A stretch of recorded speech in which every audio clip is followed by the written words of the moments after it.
Cambridge, globally known as a world-class centre of academia, research and study. This is in part due to its bespoke, state-of-the-art data network, the Granta backbone network. The GBN is the university's private fibre optic network. It's currently 60 kilometres long and spans from the southeast at the Biomedical Centre all through this historic city centre up to Girton College in the northwest, connecting all 31 colleges and the various campuses of the university. For the better part of a decade, John Henry Group has been working with the GBN to help build several extensions to the network. In 1992, this forward-thinking plan was devised and set in motion by Dr. David Hartley, Director of the University of Cambridge Computing Service at the time and Fellow of Clare College. We met with Dr. Hartley at the university's Roger Needham building, home of the GBN's management operations, along with Richie Carter, who is the manager of the Granta backbone network today. Before the GBN, we had a network, but we rented lines from British Telecom or whatever else, and we built up a network. But we were somewhat hampered by the fact that British Telecom would not rent out to us really good wires. They were rather slow wires, as it were, and it was getting more and more expensive to pay their fees. And we said, if only we could have our own wires. And that was said in late 80s, 88 or so, 89. And my deputy and I said, come on, let's do it. And we spent a long time, of course, persuading the university that it was a great idea. It required a capital contribution, big capital contribution to get it going. But once the wires were there, they were our wires, we could do all sorts with it. The GBN is hugely important for the university. It allows us to do research and development that we practically wouldn't be able to do without it.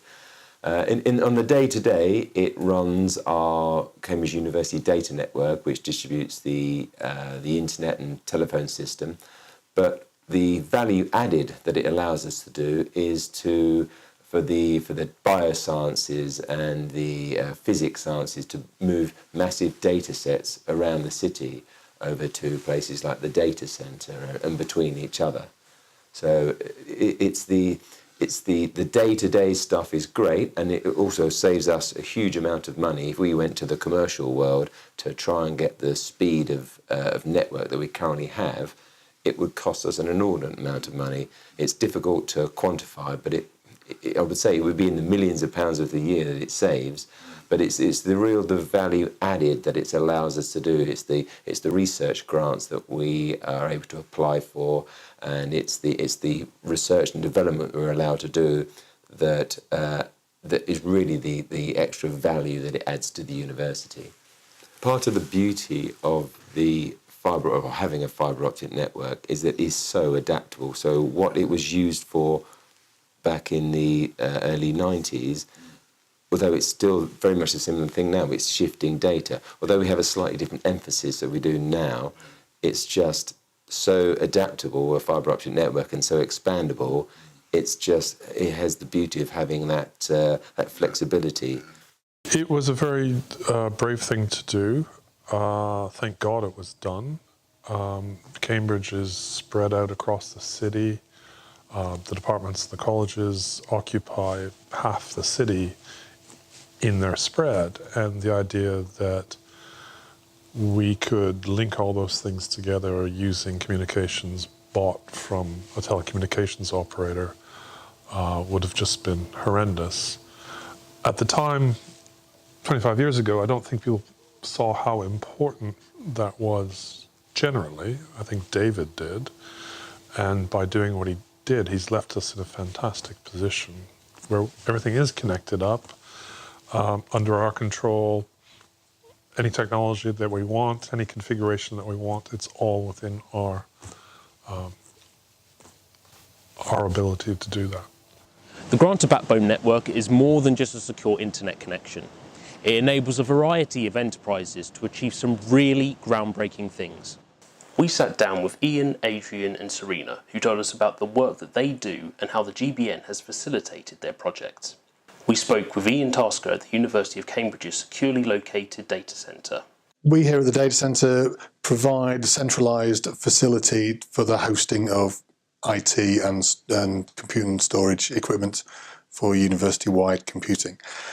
We have a small team of about 7 people which manages the facility to ensure that it is operational and runs energy efficiently and is secure. This site was designed to be secure, given that the university has a lot of sensitive data. We wanted to make sure that it was not easily accessible to people. It was put in a proper facility where we can manage and control the access to relevant areas. We can monitor and manage people's access down to individual cabinets within the facility. Really, the data centre wouldn't work without the GBN, to be honest.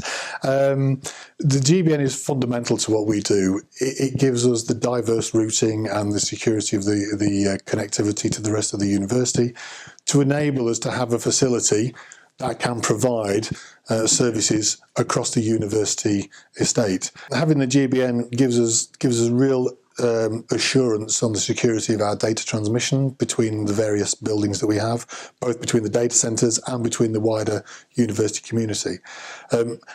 Had we not had the GBN, we'd be relying on third-party providers such as BT, Redcentric and the many others that are in the marketplace for fibre systems, but we wouldn't have control. We'd potentially be sharing bandwidth, and there is a security implication there. Having the GBN means we can be totally in control of all of the data that's transmitted, how it's transmitted, and whatever bandwidth we need to make sure we're doing it properly. Adrian discussed with us the advancements of cybersecurity and what's being done to keep our digital existence safe. At the moment, people have secure communications online with their bank and so on, using security which is based on mathematical systems. However, quantum technology in the form of the predicted quantum computer will, in essence, render these mathematical encryption systems that we all use at the moment completely useless. So this will basically mean that all communications on the internet, which are financial and other secure comms, will be rendered insecure. So at the moment we're trying to find other ways of solving this problem. So we go at things from a different point of view and use the fundamentals of quantum mechanics to produce purely quantum mechanically based random communication keys. So we can use encryption based on purely random numbers from physical processes, which by their definition cannot be decrypted by anyone at a later stage. Because we do what we do, our particular interest is in using optical fibres as a transmission medium for these quantum signals. That means that I'm interested very much in the physical properties of the optical fibre and not merely using it as an information pipe. So I've been able to work with the Granta backbone network very closely when we were determining where we want to put a field trial within Cambridge University, to select nodes within that network, characterise the fibre that we will use, and use the fibre exclusively for our experiments. And it's far, far more flexible doing it like that than having to try and negotiate with another major fibre provider, many of whom are, by their very nature, not allowed to provide this dark fibre infrastructure. It would really not have been possible to do the research that we do within Cambridge on this Cambridge Quantum Network without the facility of using the Granta backbone network. It really would have been infeasible. And Serena explained to us how big data is helping us to make leaps in medical research. So my research work is on cancer, because DNA changes, which are mutations, accumulate in human cancers. But my department is also involved in studying the genetic changes that people are born with. So these are not changes that happen throughout human life, but these are changes that happen at birth or before birth. And so essentially our department is all about studying human DNA and those changes that happen in human DNA. And what's happened in recent years is the increase in scale of how to read the human genome. And that means that there's a huge amount of data that comes with that. So our department's involved in studying that large data. This is entirely, in large parts of that is computational. And we're trying our best to translate what we learn from the academic sphere into the clinical domain. The Granta Backbone Network has been essential to the progress that we have made in the field of genomics, whether it's for inherited genetic disorders or whether it's acquired cancer. It is essential. If we did not have this infrastructure, we just wouldn't be able to make the kind of leaps that we've made in the research that we're doing. Quite apart from doing that research, we need to make it translatable into the clinic. And there again, we are reliant on the collaborations and the working relationships with different parts of the Granta Backbone Network, the high-performance compute facilities, the other institutions within Cambridge. So it is absolutely vital. Without it, we just wouldn't be able to make the progress that we've made.